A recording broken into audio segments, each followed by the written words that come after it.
it's my pleasure to be speaking with Matthew Ehret, who is in Montreal, Canada. He's the editor-in-chief of the Canadian Patriot Review, senior fellow at the American University in Moscow, Belt and Road Initiative expert on tactical talk, and has authored 3 volumes of the Untold History of Canada book series. In 2019, he co-founded the Montreal-based Rising Tide Foundation. So Matthew, it's great to talk to you. It's great to be on. So you've written a 3-part series on the American system of money and banking, which was the first of the series was picked up by Zero Hedge. You kindly cited me in the first paragraph. So, and I've gone into the American system a lot, but you've actually gone into it in more depth than I have. So that's what I'd love to talk about, how we can apply that today or get back to our original principles. We have so much civil unrest right now. We have such a divided country. And it seems to me that one thing that can or should unite us is our founding principles. We can go back to our history that we all share and we all feel this, same patriotic.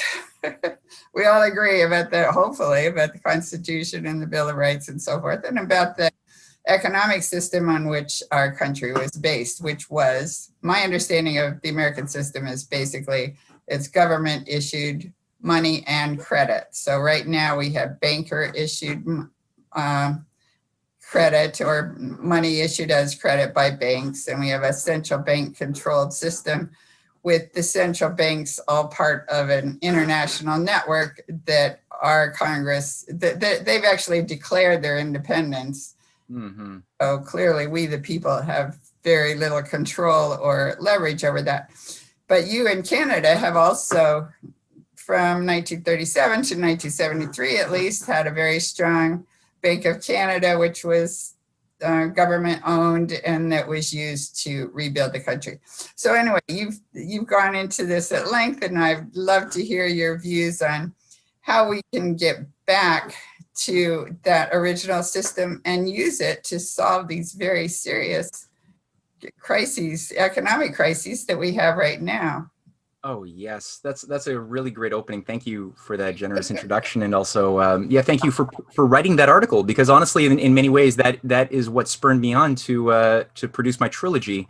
The part 3 just went up today on Strategic Culture Foundation, and it'll be up on my website, CanadianPatriot.org, later on tonight. But indeed, a lot, it's demoralizing a little bit, because whether it's in Canada, it's more acute in the US, but it's also in Europe, all across the transatlantic, there's a lot of false, wasted time and false debate between these polarities, these dual extremes, that people think that if you're a liberal, I'm a sort of left-minded, I'm a more, moral type of thinker, then if I feel that way, I tend to have to adopt a Keynesian view of solutions when I'm in an economic crisis, a top-down view. So, printing money to sustain people, infrastructure, there's a lot of sympathy towards that stuff, but there's a view, okay, it's got to be top-down. Free markets have created enough problems. Privatizations have created enough problems for the past 5 decades. We don't need any more of that. There's too much unbounded freedom. I would say that there's a lot of truth in that, but there's some fallacies, some Trojan horses that are also embedded in that discussion. On the opposite extreme, there's a lot of patriots, a lot of very good people I've encountered, whether it's in Canada, the US, or Europe, who tend to be of a more conservative-minded bent, I should say, and are of the view, no, government has been the problem. Look at all of the disasters government has done, all of this incompetent spending, bailing out the banks that's obviously produced a hyperinflationary process that's going to blow out the economy. That doesn't work. And they'll find all of these abuses or malpractices of national governments. And their conclusion is no government. We need just bottom up. The solution is bottom up, not top down, bottom up. Get rid of all national top down constraints. So, in both cases, I would say there are elements of truth, which is why both teams are attractive to be a part of, but both are also missing a fundamental principle of reality that has shaped much of recent history from the American Revolution, even before the American Revolution, as you get through in your article onward. And in your article, I just loved how you were able to just condensely in a very short space examine the origins and the evolution of the American system of political economy, which people try to, today, many people try to categorize it in some and fit it into some prefixed category that they're comfortable with. And it's neither top down nor is it bottom up. It uses principles of national planning, national banking, national regulation. That's true. Those things are used. Does that make it some radical socialist Marxist thing? No, it's not. It's not that at all. Because whenever it's been applied, and there's always been a fight, it's never been, we call it the American system, but it's never been fully operational for very long. And when it has worked, it's been sabotaged. So when you look at it, you have to sort of be sensitive to that dynamic that there has been intentional sabotage from 1776, even before that, like I said, onward to the present day. Usually, if you want to see get an entry point into examining it, you could look at the presidents who tend to die while in office. There's been 8 of them. It's just the same. Just saying. Just look at what they're doing. Whether it's Harrison or whether it's Lincoln or whether it's McKinley or Garfield or Warren Harding or Roosevelt or JFK, just look at what they're doing. Look at their policies and look at who's opposing their policies and who they're opposing. What power structures are they threatening to move the power away from? And these are people from, as you heard these names, from both parties, right? Left, Democrat, Republican. It's something that's trans-political or trans-party, I should say. So there, under those periods, you have blossomings of free enterprise, of private capital. You have free markets even exist in different ways. So you have a blossoming of the idea of individual liberty being expressed in reality, while at the same time, paradoxically for some, you have national controls. Okay, so for some people, that their minds can't compute that because they've been so wired by whether it's Keynesian economic theorists or whether it's Austrian School libertarian theorists to try to define the past from these preset false categories. They can't understand what is it exactly that was being reactivated with John F. Kennedy or being reactivated earlier with Franklin Roosevelt under the New Deal and his battles with the bankers in London who wanted a world government controlled by central bankers in 1933 during the London Conference, or his Wall Street battles to break up the Wall Street banks with Glass-Steagall. What was that McKinley was trying to do with his programs of 1896, the Republican Party platform of a protective policy with an investment into manufacturing? What was that Lincoln was doing with his greenback policy and the infrastructure investments that were ultimately sabotaged that should have gone on to Reconstruction of the South? Or earlier with Hamilton, or his mentor Benjamin Franklin, or his mentors Cotton Mather, or any of the original leaders of the Massachusetts Bay Colony of the 17th century. It doesn't fit. You have to sort of shed the ideologies of top down or bottom up London School of Economics, because again, this whole thing really, this debate between Keynes versus Hayek, as I go through in my series, it really does emanate from the London School of Economics, Cambridge, Oxford trifecta in 1932 that artificially created this false debate, knowing that Franklin Roosevelt was likely going to be elected by November 1932. And it not only confused people back then, because I got to tell you, if you actually read my articles where I have citations at length from people like Keynes, like Roosevelt, like Francis Perkins, Roosevelt was not a Keynesian, okay? We're told he was. I am aware of that might be a controversial thing to say. But he thought and said on record that he thought Keynes was a mathematician and not an economist. Keynes thought that he was an economic incompetent. Francis Perkins writes this in her autobiography, her biography of Franklin Roosevelt. There's something more going on. And that's what I tried to get across in this trilogy, and that's, I think, what you were able to really get across, the soul of this American tradition that's been suppressed and scrubbed out of our history books and our economic textbooks. It's very hard to investigate this, but you were able to get across what this was, from Benjamin Franklin to Hamilton to John Jay, Henry Clay, Henry C. Carey, Matthew Carey, Lincoln, McKinley. Like there's been this continuity of battle, and it's not socialist again, and it's not free market, laissez-faire capitalism. It's something else. It's a different species of thinking. So, yeah, that's what I tried to do, and I think that you did that very well.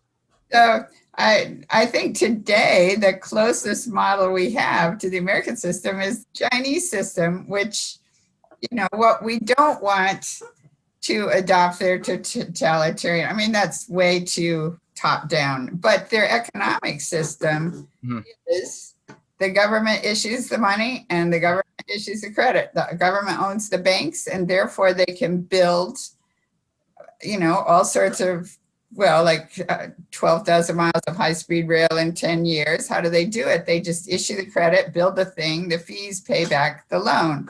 And that's more or less the model of HR 6422, the National Infrastructure Bill that I was writing about, which would be copying Roosevelt's Reconstruction Finance Corporation, basically. So all that is good. And I've actually read and thought what I would write about next is that the Chinese digital yuan, the central bank digital yuan, which they're 80% of central banks supposedly are going to be issuing their own digital currencies soon. And the Chinese are way ahead of us, and theirs is actually put in. They're already testing it. They've already got all the software for it, which we don't. So they're way ahead of us. But the thing is, now that they've got that, they can then just issue loans as much as there is a demand for all around the world. And of course, they already have a big network of countries that are borrowing from them because, unlike the IMF, which has loans with strings attached, they force you into austerity if you're going to borrow from the IMF. Yeah. The Chinese are, they're more favorable creditors. And now if they can just issue their money directly, easily through a digital currency, they could well take over the dollar as global reserve currency. I wrote, I don't want to make this an interview about me, but anyway, I wrote years ago that, because I quoted somebody who said that the Chinese got that system from Henry Carey in Lincoln's time when they had a close relationship with China. And I wrote that somewhere, and some Chinese person said, we had government issued money 1,000 years before you did, or I don't remember when, but they originally issued their own money long ago. So we can't really even claim authorship over this. But I know you've written about the Belt and Road and so forth, and that Canada should join the Belt and Road system. But how can we fix this globally? Because we've got a serious global issue besides our domestic issues. We could do it both ways, it seems to me. But the question is, who controls it, and can we prevent? I know many people, experts that I like and that I, don't want to offend, are quite sure that the plan here is to get us all hooked on this digital currency, and then they will turn it off if we don't comply with the rules. So it's a form of control. It's a form of enslavement. Yeah. Obviously don't want that, but the premise is good. So what do you think? Well, I think that, this, what you've just said is just so, there's so many places you can go with it. But I think the thing that sprung to my mind is the question of value, because we're often using, I think everyone has an experience sometimes talking to somebody where you're both English speakers or whatever languages you're speaking in, and you're using a lot of the same words, but you discover very quickly that even though your words are the same, let's say you're talking about economics or banking, you're discovering that the ideas associated with the words are totally different. It's like this person lives in a different universe. Oftentimes people will mistakenly think that a debt is a debt is a debt, right? That a dollar invested in a person who digs random holes and fills them back up again is getting a paycheck, and that paycheck is going to pay for their food, which is going to stimulate a farmer, and that will stimulate the farmer's need to have electricity, and that will cause somehow, in a bottom-up way, government to invest in investing in electricity grids because there's enough farmers now that have demand, and the demand somehow causes the government to act, and somehow that's just how they've worked out the equation of how value works, or somebody who gets a debt to build something, they're told, well, that debt is equal whether you want to build a casino or a whorehouse. Might cost you $1 million versus a debt to build a dam or a rail manufacturing plant, let's say, or so they're told, well, mathematically speaking, a debt is a debt. It's the same $1 million. The banks can use it, can securitize that, whatever. They can use that as collateral equity, whatever that they want in their own practices. But the reality is that true? No. It's true if you're a mathematician and you don't look at qualities in the world. But if you're a human being, you know that there's the practices associated with the casino economy. Let's say all of America was induced to work like Vegas. Well, I guess it kind of is, but let's just say you just had all of the cities just adopt casinos and under a certain business model. Would that create a positive or negative net value for the society as a whole? Monetarily, you might get a lot of money, might be justifiable on that level for a short period of time. But who's producing the food? Who's maintaining your infrastructure, right? Where's the education for the next generation of better engineers and scientists going to come from? No one's thinking about that. So the question is really a matter of quality, of value. And I think when you look at what China's doing and what they get a lot of it, there's a lot of attacks on China from a lot of the Western mainstream media rags who are trying to sort of do a little Freudian psychological projection by telling us that they're creating debt slavery in all of the countries who are stupid enough to get on board with the Belt and Road Initiative. For those who don't know, this is the Belt and Road Initiative, or New Silk Road. This is something which was announced in 2013. Today, there's almost 140 nations of the world who have signed on to the framework for this. It's a totally alternative banking model. There's different banks: Asia Infrastructure Investment Bank, New Development Bank, Chinese Export-Import banks. Many state banks are involved. It's built around a certain type of paradigm of win-win cooperation, of the idea that we can get our self-interest more guaranteed as investors if we're investing in things that allow participant countries, whether it's in Africa or whether it's in Asia or the Middle East or Europe, to develop and stand on their own 2 feet, to have real infrastructure that might be a little bit more patient. You have to wait maybe 5 or 10 or 20 years for these types of investments to begin to start producing monetary profit. So patience is important, as it should be for any gardener. You have to wait till your garden starts producing some food. You can't just get it right away, the way some speculators on Wall Street would rather have it. But at the same time, it's of a more truthful order of value versus the IMF World Bank practices that we saw people like John Perkins, the Confessions of an Economic Hitman document, which is an intentional entrapment of countries from 1947 until really it goes on today, where any country who gets these IMF or World Bank loans is induced to take on conditionalities, which are designed to have the effect of not only hyperbolically increasing their debts so they could pay them back, and yet still within 20 years have 20 times more to pay, as we've seen from almost every third world country.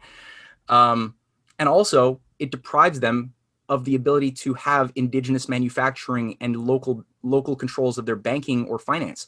There's no ability for a nation to stand on its own 2 feet. And it's really the same argument that Benjamin Franklin had with the British East India Company and the British financiers of London back in the 1720s, when he was writing on the necessity for paper currency, calling for and arguing for the right of the young colonies to be able to have access and develop their own local manufacturing, so the agricultural and the industrial worker could coexist. It's a much more efficient, mode of organizing yourself, right? Rather than shipping your raw materials across the ocean, so that the British monopolies could then transform it into usable goods to then send back horseshoes or hats or clothes or whatever to the colonies. That's a lot of wasted effort if you think about the amount of energy that has to be expended in that long process of like taking your lumber or your iron raw material, put it on a ship, set it for months across the ocean, have the London manufacturers turn it into something useful and then send it all the way back slowly just to do something you could have done for yourself. It's like that today with every country. And China, just like Benjamin Franklin, is of the view that we have more reliable partners if we encourage Nigeria or Kenya or any Burma to start developing their own local infrastructure, their own manufacturing, and they're training new generations of engineers in Congo, in Sudan, to build the dams, to build the infrastructure. And it's not that these are practices that used to be more in harmony with America's self-conscious traditions under people like John F. Kennedy, who was working with Kwame Nkrumah to build the Volga Dam in Ghana, which was done entirely through John F. Kennedy's work on providing investment capital for Ghana to build this giant dam, which unfortunately through a coup d'etat in 1967, Kwame Nkrumah was ousted, and those higher development plans for a full spectrum economy of Ghana was sabotaged, but the principle remains. And Franklin Roosevelt had the same view when he was meeting with world leaders in 1944 in the Cairo Conference onward, preparing for the post-war age where it would be premised around certain common practices, as like, for example, in my second article on John Maynard Keynes, which I titled might be a little slanderous. Some people might think it's slanderous, but it's really not if you read the article. Fabian Society Eugenicist to World Government High Priest. A lot of quotes. Just read the article. It's on the CanadianPatriot.org. But I try to make the case that when you look at the Roosevelt grouping who wanted to export the New Deal, both in terms of banking reform as well as economic practice that was proven to be successful after 1933, and he wanted to internationalize this to give every nation the right to have access to these practices. It wasn't just American. And he was meeting with the Shah of Iran. He was meeting with leaders of South America, of Mexico, of Brazil, of China. And, you had people at the Bretton Woods conference from different delegations around the world. You had the Chinese delegation where it's incredible. I'm about to do an article on this too. It's just, it's amazing when you start digging into what was being fought over, because the Roosevelt groupings in Bretton Woods under Harry Dexter White and Morgenthau, who was a mixed bag, but Harry Dexter White was more anti-imperial and had a good sense of what this could be, what this anti-imperial win-win world of multipolarity could look like, which is what we were moving towards in 1945, in opposition to Churchill, in opposition to Keynes, who both represented a hard and soft British imperial sort of flavor, two flavors of the same poison. But they were meeting with the Chinese delegations who had signed on to a program for using America, using the early IMF, the World Bank, that were being created to become instruments for, it was kind of like, these were supposed to be kind of like international reconstruction finance corporations that would provide long-term, low-interest loans, kind of like what today China's doing with the Asia Infrastructure Investment Bank or the China Export-Import Banks, but to provide those types of qualitative long-term loans for the development of the greening of the Sahara deserts, which Franklin Roosevelt is on record talking about, in Libya, in Morocco, and in Iran. He had projects also to help Iran, and the Shah loved these ideas of Iran. But so Harry Dexter White had met and endorsed programs for India, for South America, and from China, where Chiang Kai-shek, who was the head of the Kuomintang at the time, had signed on and endorsed these policies for the international development, big infrastructure programs of China that look a lot like what China actually ended up doing as of its 1997 and onward period, which were adopted and accepted by Mao and by Zhou Enlai. So all three, Deng Xiaoping, Mao, Zhou Enlai, Chiang Kai-shek, who we know their disputes caused the breakup and ultimately Taiwan versus mainland problem. But this was an idea that all sides endorsed. And you can only imagine, if this hadn't been sabotaged, what type of amazing world could have occurred where people realized, in spite of their ideologies, because obviously the Communist Party and Chiang Kai-shek had different ideologies for sure, but they had a common higher self-interest, which is not doctrinaire. It was based on national economics, national planning, and benefiting people both on all parts of, people basically were able to take from the pie, but the pie was induced to grow both in quantity and in quality under these types of infrastructure projects. So that was sabotaged when Roosevelt died in April 12th, 1945. A lot of his enemies, unfortunately, who he had done battle with for the 13 years he was in power, increasingly permeated and took control of economic policy as well as foreign policy. And there was some rearguard action by people like Harry Dexter White, people like Henry Wallace, his former vice president, who was ousted for this Anglophile Truman, who really just loved Churchill. Like, it was crazy. But so there was some rearguard action, but increasingly we saw this real American system faction lose power in a very quick period of time, from really 1945 to 48, 49. People like Paul Robeson, who worked with Wallace on his presidential campaign in 48, were basically labeled commie traitors and blacklisted. Their careers were either destroyed. Some of them died prematurely, and that's another discussion maybe. But there's definitely a coup process, and Eisenhower had a little bit of, if you look at Eisenhower, he's a mixed bag. He was not a bad man. He was not part of the thing today people call deep state. He wasn't that. He didn't understand it either. He wasn't a politician. So there was a lot of influence of Roosevelt's enemies, like John Foster Dulles. J. Edgar Hoover inside of the U.S. was growing the FBI under this period of the 50s. And he warned, before, with his famous military-industrial complex speech after he met with Kennedy, and he really was warning the incoming administration and the people what it was that they had to be wary of that was causing them to lose their democracy completely. And JFK tried to push back against that. He tried to, and you could read his speeches where he talks about reviving Franklin Roosevelt's program. And in his own way, he does take it very far in the short period he's in office before that light is snuffed. But he does it in a brilliant way, bringing in the Roosevelt fight against Wall Street. He has a program to shut down. In JFK's case, maybe he moved too soon, too fast. Maybe he was a bit naive, trying to take on the Federal Reserve as fast as he did by issuing silver-backed treasury notes. Maybe that was too soon. I don't know. But he had a multi-level project, both to an internal draining of the swamp, but also an external program, like I mentioned, with Kwame Nkrumah or with Patrice Lumumba of Congo, and many other countries, to help them develop their own national power to stand on their own 2 feet, so that you could have fair trade with other partners of the world, rather than this monolithic, unipolar system from above nations telling people what they're allowed to do or not do, as unfortunately we see coming out of a lot of the networks today around the Great Reset agenda, which maybe that's not something you want to touch in this interview. But anyway, yeah. It's a very interesting topic. Yeah. Something we have to address. Yeah.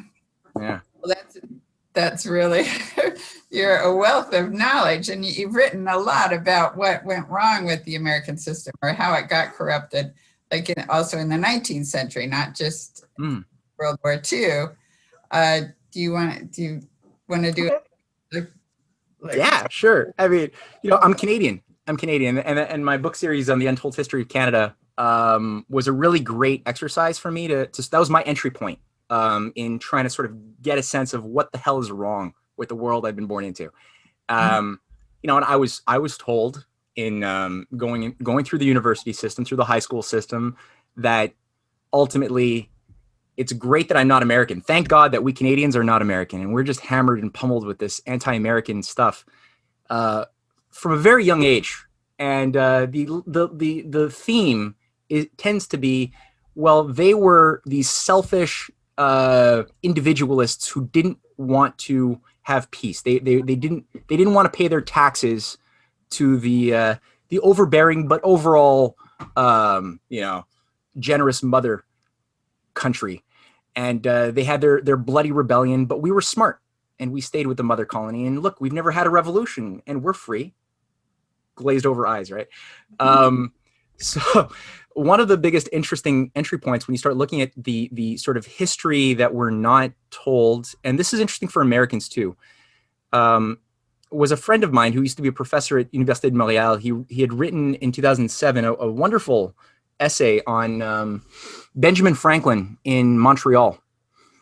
And that got my attention because I was never told that Benjamin Franklin was here for several months before in 1776.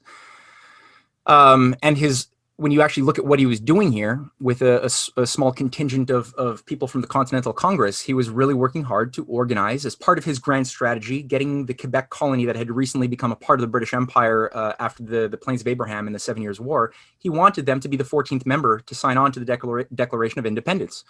And he likely should have, if you think about it, there was a lot of empathy from the Quebecois to the plight of the Americans, and you would think from popular opinion it should have happened. The problem I think he evaluated was the sophistication of British imperial grand strategy, and what he confronted was a very tightly controlled. Again, I like the term deep state. I just think it's given people an additional thought complex in their lexicon. But he encountered an organizational structure that had been put here by the British that made it impossible from the top to get any cooperation. So one of the problems was people were told, the farmers and the other potential participants were told, if you join the American Revolution, you'll be excommunicated and burn in hell forever. Unfortunately, from the standpoint of a peasant Quebecois who largely, illiteracy was much higher in Quebec than it was in the United States colonies. The colonies were known, unlike in Europe where they had a feudal system in Europe, your average person was not inclined to know how to read like the American Latin farmer was, who could read their own Bible. They could read the classics, and that allowed for a greater capacity to think about, well, what are philosophically the right ideas of natural law that I should give my life for. That was available in the U.S. cultural matrix, and in many ways that was because of Ben Franklin's work as a cultural warrior from 1720s onward with his Poor Richard's Almanac. And he did so many things on science as well to really enhance and amplify the spiritual, cultural level, so people could process those heavier ideas that they would need to if they were going to have the sort of revolution that he knew was possible, but it wasn't possible in 1720 or 30 or 40. So a lot of those problems of illiteracy were rampant.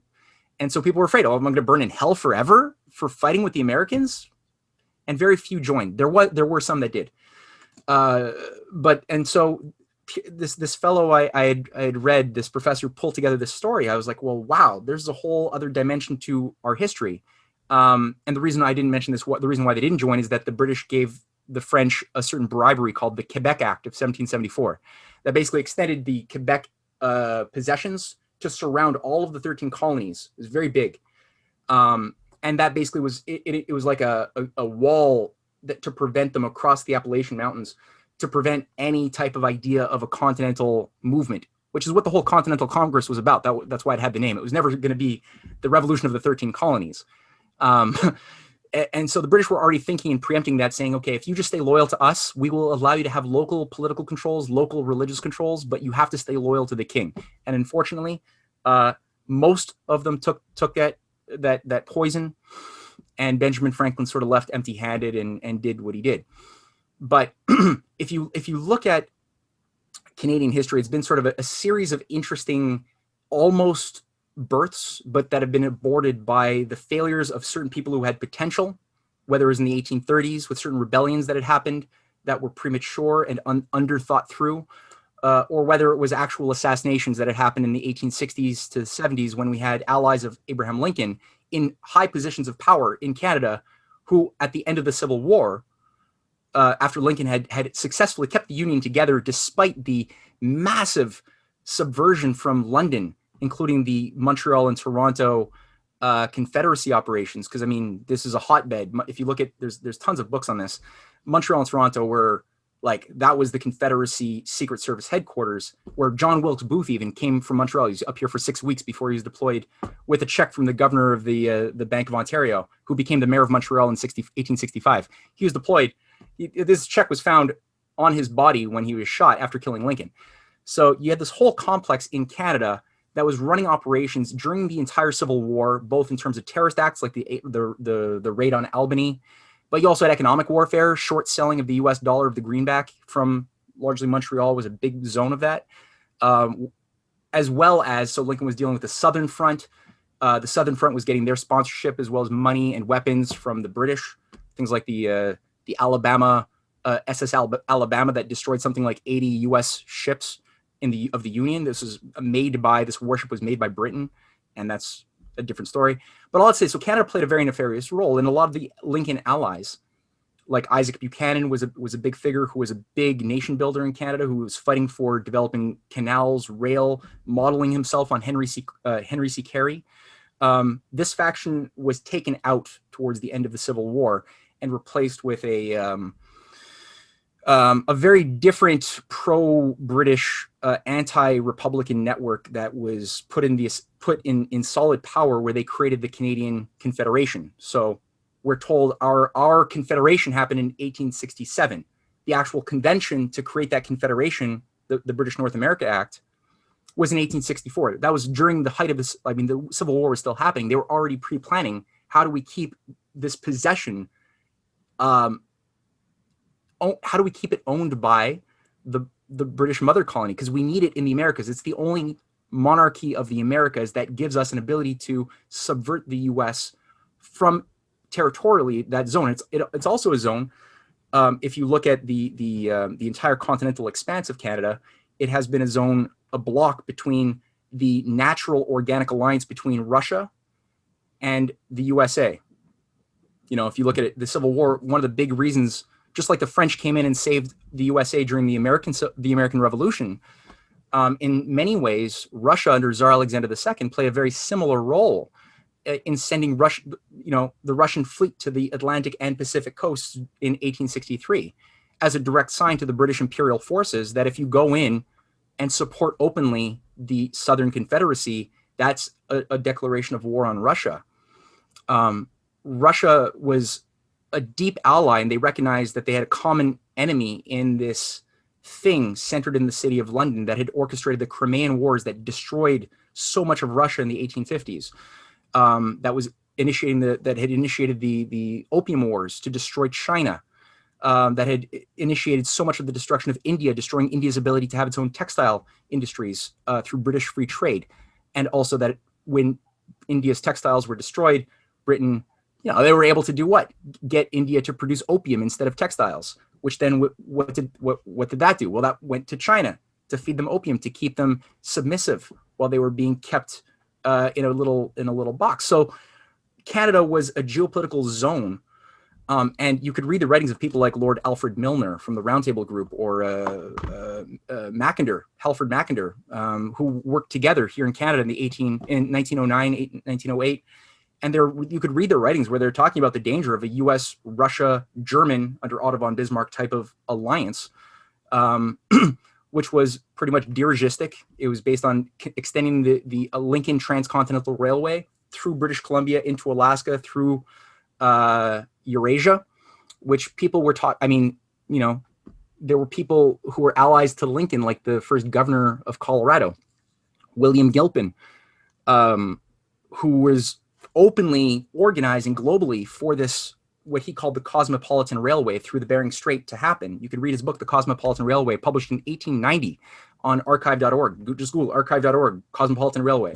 Google it, and you could read this thing. And the conception wasn't just this pretty idea. He was talking about funding it through an international system of Hamiltonian Henry Clay banking. He's talking about that. How do you invest $1 and get back 10 in return? 1890. He gets it. There's problems with it. And I mean, your readers can find problems with maybe some racist language that's not politically correct and problematic, but whatever. The point is, there was an understanding. This is a guy who was willing to give his life to stop slavery in the Civil War. That was William Gilpin. So he was working with people like Tsar Nicholas II, who funded teams of American engineers to come and do surveys of the Bering Strait Rail Tunnel in 1906 to do this. We had the Trans-Siberian Rail of Russia that was being built with, Philadelphia-made rail cars, and American teams of engineers associated with Henry C. Carey after the Centennial Exhibition of 1876. This was like the organic evolution, was a multipolar world of win-win cooperation with every nation accessing the right to utilize dirigistic American system-style banking. In Germany, it took the form of Frederick List and the American system of economy that List had developed with the Zollverein, the customs union.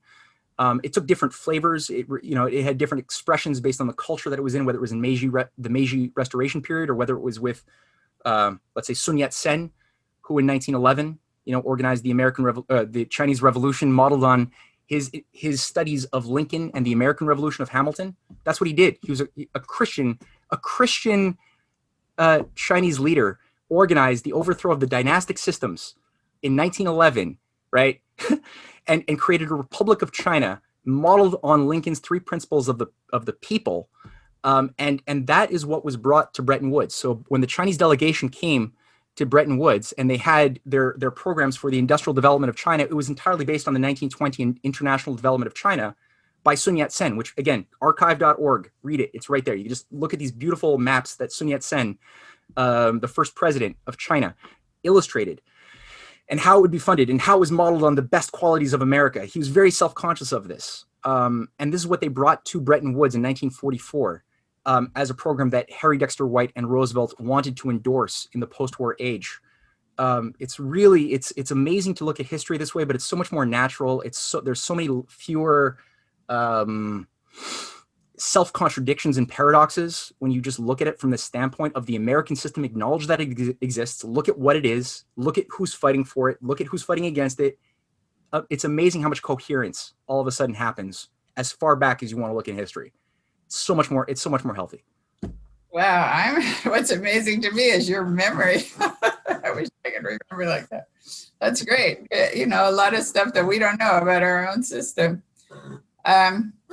So after 1944, do you want to say a bit about what went wrong and how we've gotten sunk into this neoliberal, Yeah, sure. I mean, people, I think if you want to really sink your teeth into it deeply, your readers can go to, or viewers can go to the Canadian Patriot, again, like I said, and part 2 and now part 3 are both published, so you can read them both. Part 2 takes on the Keynesian sleight of hand. So when Roosevelt died, like I said, the Keynesian faction ended up really taking over Canadian first. Because, I mean, a lot of these pro-Roosevelt factions in Canada that had nationalized the Bank of Canada in 1937, they died a series of very convenient deaths in 1940 and 41. That's something I'm sort of still working on, but there's a lot there to unpack. O.D. Skelton, the Justice Minister as well. The Governor General, Tweedsmeyer, was actually not that bad. Anyway, so you had a certain cleansing, a cleaning of house at the same time that certain groupings that were loyal to a British imperial ordering of world society, and the word British is loose here. I mean, they wanted a world that would be organized not by sovereign nation states, but rather by systems of supranational governance of experts from above, because the logic of these folks who are indoctrinated under a Rhodes Scholarship, or let's say a Fabian Society conditioning in the London School of Economics, you can be a good Rhodes Scholar. There's good people who are both, there's good people who go out of the London School of Economics. There's good people who come out of Oxford. Don't get me wrong. It doesn't make you bad. I'm not saying that. My daughter has a master's from London School of Economics. Huh? My daughter has yeah, that's what I'm saying. I'm saying that it's not guilty by association. I'm not saying that, but I'm saying that there's a certain type of recruitment policy within the elites who are sort of filtered through, and some of them are encouraged to be a part of a certain way of thinking. And I don't want to go into detail here, but all that to say, these groups, you can investigate how people like O.D. Skelton were keeping them at bay. O.D. Skelton was our foreign minister of Canada. And when he was ousted, when he was taken out, you had the takeover of our foreign ministry by a lot of Rhodes Scholars. Okay, I'm just saying that. In the U.S., Roosevelt talks to his son Elliot Roosevelt about the U.S. State Department being much more modeled on Churchill's way of doing things, and he talks about how he always has to fight against these forces within his own State Department, but he believes he could keep them at bay. He unfortunately doesn't live long enough to keep them at bay. And in the post-war era, the people allied to his vision of the beautiful world that should have been, that could be still, were ousted. And I mentioned the ousting of the slandering of Wallace and his fall in 1948. You had Dexter White, who died after being grilled by the McCarthyite, or before McCarthy, you had the House on Un-American Activities that was treating all of these guys like they were just Soviet agents because they wanted U.S., Russia, China cooperation. They didn't want a Cold War of nuclear annihilation. You had many others as well. Sumner Welles was another one who was slandered and ousted, the Undersecretary of State. So what happened from 1946 to 1971 was a system where, okay, Keynesian and top-down planning happened, but there wasn't a lot of the actual political economic vision involved in it. JFK tried to channel it towards doing big projects, space, water projects in America, beyond. Those were all good, but overall it was more about just constricting and controlling the levers in a very administrative way from a top-down central banking planning structure. It wasn't really very visionary. It wasn't very American system in that sense.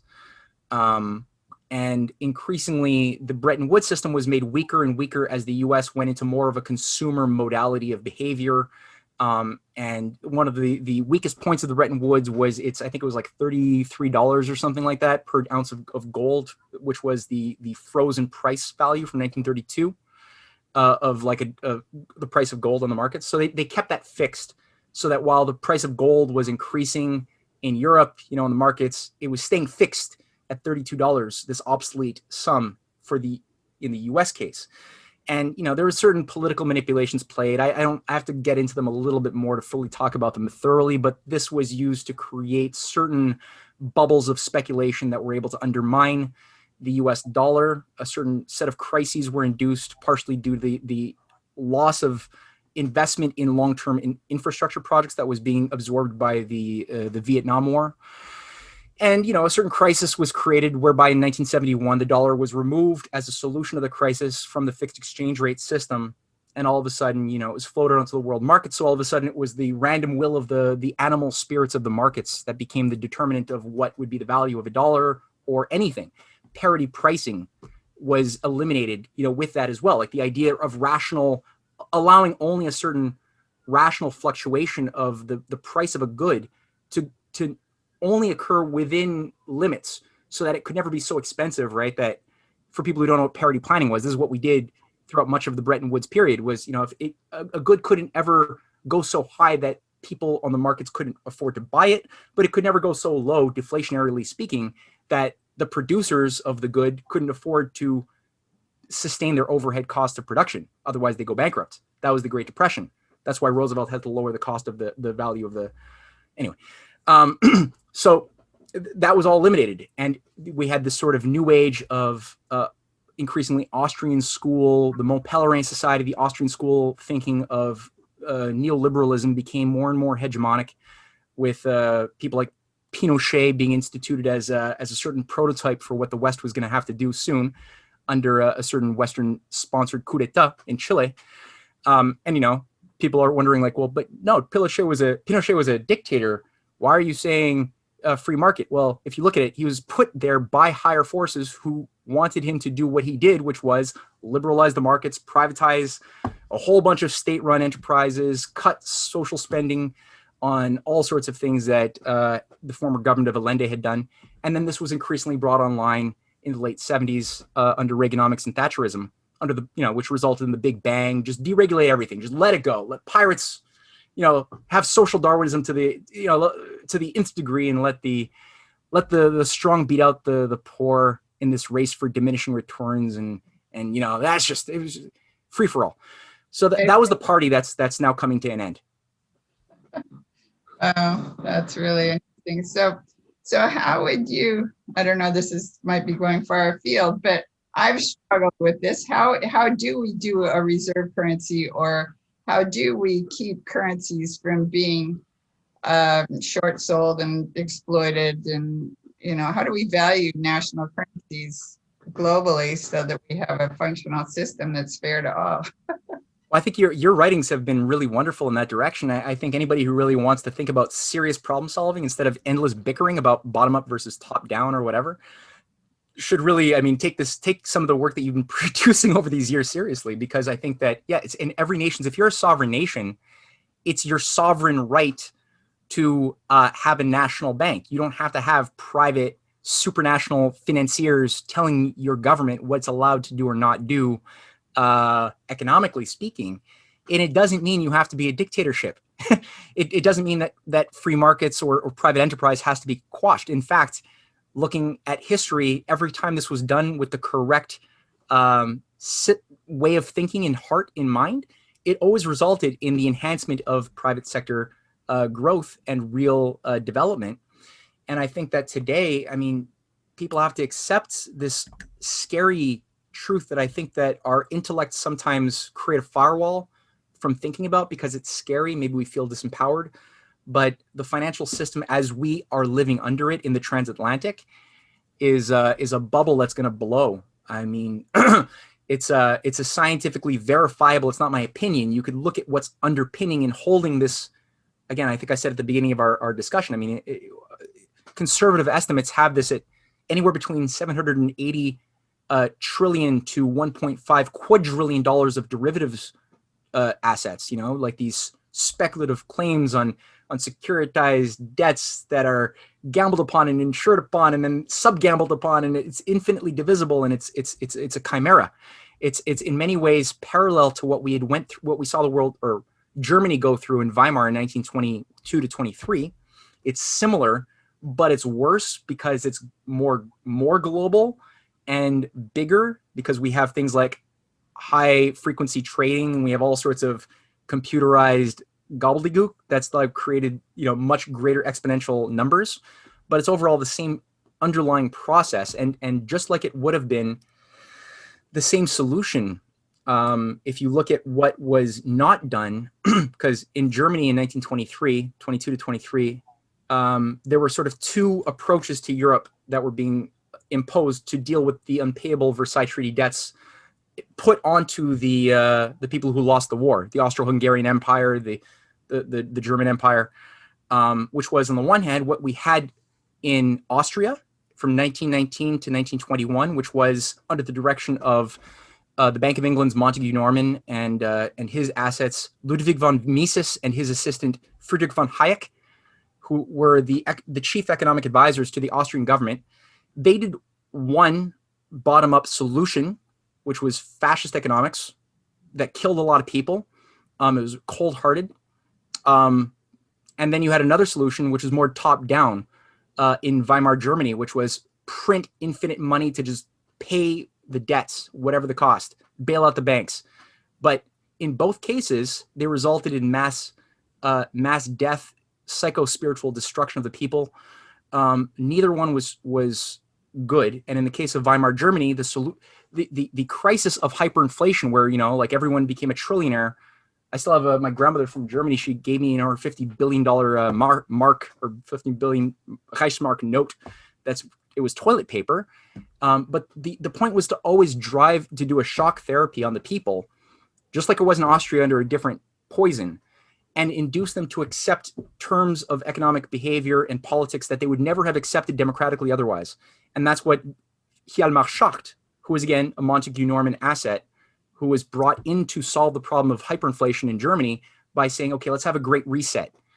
You could bring in your wheelbarrows of useless, worthless toilet paper notes, and we'll give you these new Rentenmarks. But the problem is these new Rentenmarks are going to have a new set of rules associated with them. And these new rules are going to be, well, austerity. You're going to have to take cuts in all sorts of jobs were slashed. Things were, social safety nets were removed. Basically, it was, in many ways, what the Austrian School is already doing in Austria. And the Austrian School is celebrated for saying, well, Ludwig von Mises and von Hayek stopped hyperinflation in Austria. Yeah, but they did it by how? They just cut services to everything, like we've been telling Greece to do, you know? Privatize your everything and cut services to pay your IMF debts and be good that way. And so it was always a fraud. And the solution back then was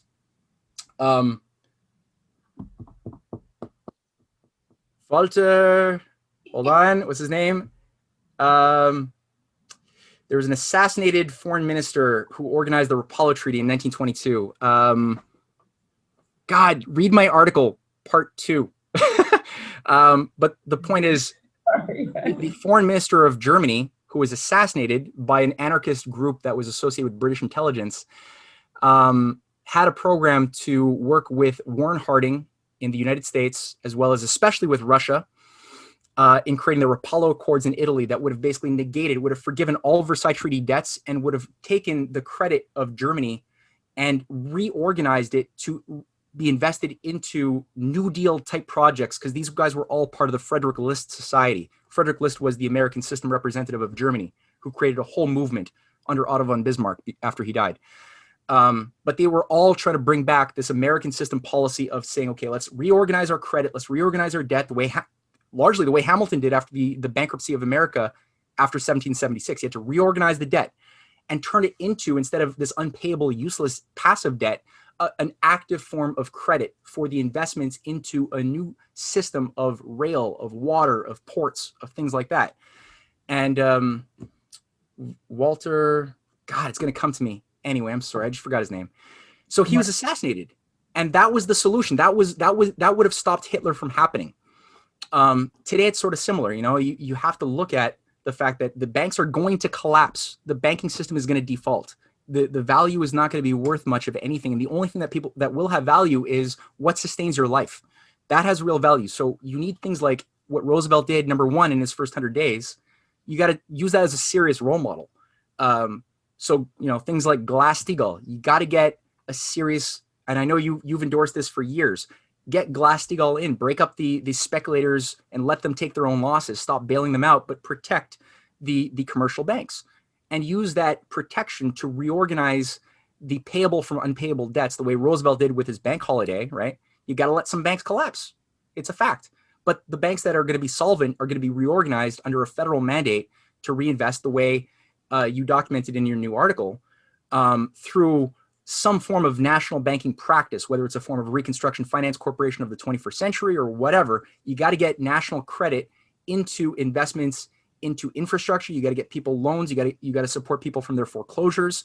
Farms are going to foreclose. We're already at a high point of farm foreclosures that's causing a very great danger of a massive food crisis that's already bad. It's not going to be a gradual, slow, things are just going to kind of just gradually get worse. There is a breaking point that's going to hit like a shock. And so people have to think, okay, who's going to take the brunt of that shock? Who's going to take the pain? Is it going to be the people? Because that's what the Great Reset crowd wants. They want to put the pain on the people, and they're willing to take financial losses by like 95%. They're willing to do that as long as their political power is going to increase over the people. And thank God for China and Russia, because honestly, were it not for the multipolar alliance that's created this alternative economic system in the East, that's an open system offering olive branches after olive branches for us to join and work with in harmony. If that wasn't there, I'd be a lot more depressed. And I'm still not happy, but I'd be a lot more depressed. So there is a way of just simply looking at the fact that, okay, these countries are doing the things that we used to do successfully, and now they're the only ones doing it. And they're offering us chances to work with them. And I think that those chances are not going to be taken away by their will. But I think that there's a lot of bad thinking that's very hegemonic amongst Western governments. And the people have to become more courageous and strong-minded about their history and how they're being manipulated into these false polarizations. To think that, whether if you're on the left, you tend to think, okay, well, the media I watch told me that Russia is the big enemy of the world. That's what they did to put their puppet in power in 2016. Now I know that Russia is the global villain. And, that's one fallacy. That's not true. And other people on the right who are more conservative minded are of the view, oh no, it's China. China is the ultimate global supervillain and natural enemy of America. That's who we should be fighting. It's like, whoa, you guys are both being hoodwinked. Like, look at your history. Look at who's controlling the levers of the society right now that you're living under.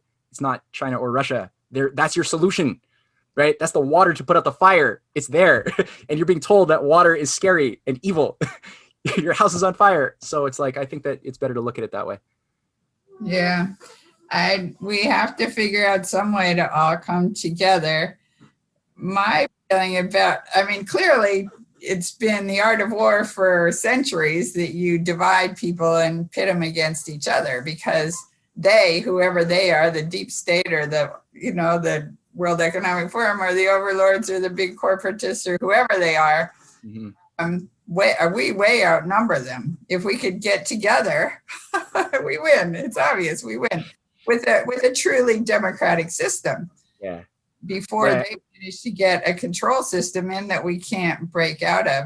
But working out the details is very tricky. My sense about it seems to me that we should have if you look at Maslow's hierarchy of needs and you've got food and shelter and all that as the bottom rung, that should be covered by the government, I would say. That should be your safety net. You can't fall below that. You're not going to be literally out in the street, or pay enough to cover that.